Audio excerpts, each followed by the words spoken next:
পাতলু খালি পেটে তো আমার কাজ করে না। বস বস, আলী হোসেন কি করে সব লুট করে ভেগে গেল? নাম্বার ওয়ান, কি করে আলী হোসেন লুট করছে ওকে ধরো ধরো। মিনা মিনা তার কণ্ঠ বলো তো। টিয়া পাখি রাই। বিসমিল্লাহির রহমানির রহিম। আমি আজকে এসেছি ঝিনাইদহ শহরের ক্যাসেল ব্রিজের নিচে। এখানে আমার মাদ্রাসার বাচ্চারা ফুটবল খেলছিল। আমি ওদেরকে একটু বিনোদন দিতে চাচ্ছি।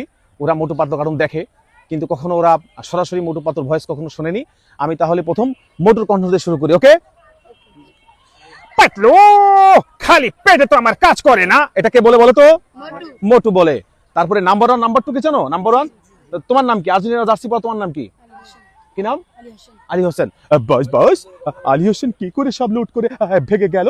নাম্বার ওয়ান, কি করে আলী হোসেন লুট করছে ওকে ধরো ধরো। ওকে, তোমার লজ্জা পাচ্ছ কেন ক্যামেরার সামনে? বলো। আচ্ছা, তারপর হচ্ছে তোমার ডাক্তার ঝটকাকে চেনো? ডাক্তার ঝটকা চশমা পরে থাকে, তাই না? কি বলে? ওই আমার বন্ধু, আমার ভাই, চলো আমরা এই ছেলে পেলেদেরকে লুট করে পালিয়ে যাই। কে পালিয়ে যায় বলো? ডাক্তার ঝটকা। তারপরে জন কি হয়ে কথা বলে? খোঁজ নিয়ে জানতে পারছি মোটু পাতলু আজকে মাদ্রাসা ছেলেবেলেদের সাথে ফুটবল খেলতে আসছে। নাম্বার ওয়ান, ওদেরকে আমি সবাইকে লুট করে নিয়ে পালিয়ে যাব। তাই না? তোমাদের কেমন লাগছে বলো? তোমরা এর আগে টিভিতে দেখেছো, সরাসরি কখনো দেখছো? তোমাদের ভালো লেগেছে? আচ্ছা, তারপর তোমরা হচ্ছে মিনা কার্টুন দেখেছো না ছোটবেলায়? বলো তো এই কণ্ঠ কে দেয়? মিনা মিনা তার কণ্ঠ বলো তো। টিয়া পাখি, রাইট। এই তো, সবাই একটা হাততালি সবাই। তোমরা ফুটবল খেলছো প্রতিদিন বিকেল বেলা, ফুটবল খেলবে। আসরের নামাজ পড়ছো সবাই? আসরের নামাজ পড়ে ফুটবল খেলবে, এবং যখন ক্রিকেটের সময় আসবে ক্রিকেট খেলবে। কারণ শারীরিক কষ্ট দরকার আছে না নাই? আল্লাহ রাসূল সাল্লাল্লাহু আলাইহি সাল্লাম দুর্বল ইমানদারদেরকে পছন্দ করতেন না, তাই না? তো যাই হোক, তোমরা সবাই ভালো থাকবে। তোমাদের সাথে আমার আবারও দেখা হবে ইনশাআল্লাহ। এগুলো আমি শিখেছি হচ্ছে আমি যখন আমার মালয়েশিয়ার রাজধানী কুয়ালালামপুরে আমি স্টুডেন্ট ছিলাম এক সময়। তো তখন আমি দেশে আসছিলাম বেড়াতে। আসার পরে আমার মেজো চাচার বাসা হচ্ছে ঢাকা। তো আমি লম্বা একটা ফ্লাইট নিয়ে আমি ঢাকা আসছি। তো আসার পরে আমি দেখি যে ওই বাচ্চারা টিভিতে মোটু পাতলু কার্টুন দেখতেছে। আমার এই চাচাতো ভাই আছে যারা, ওরা। তো তখন আমার খুব ভালো লেগেছে, এটার প্রতি আমি তখন ইন্টারেস্ট আমার আসে। তো তারপরে আমি ওইটাকে রপ্ত করার চেষ্টা করি। আমি যখন আবার কুয়ালালামপুর ফিরি তখন এটা আমি প্রচুর প্র্যাকটিস করি।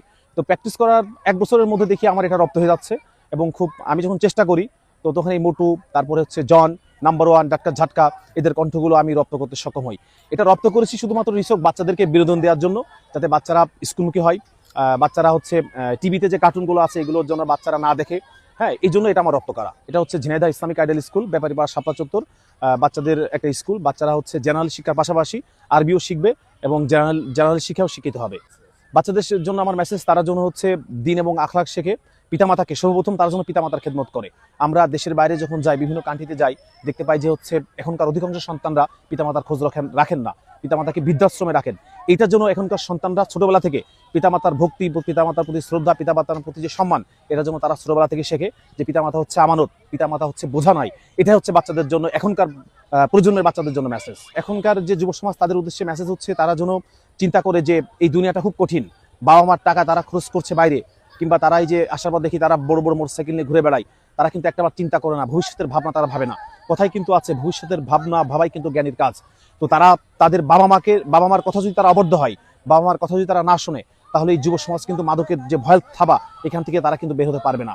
কোনো বাবা মাই চায় না তাদের সন্তান কখনো খারাপ হোক। প্রত্যেকটা বাবা মা চাই তার সন্তান ভালো হোক, তার সন্তান এই ধরনের কোনো কার্যক্রমের জন্য লিপ্ত না হয়।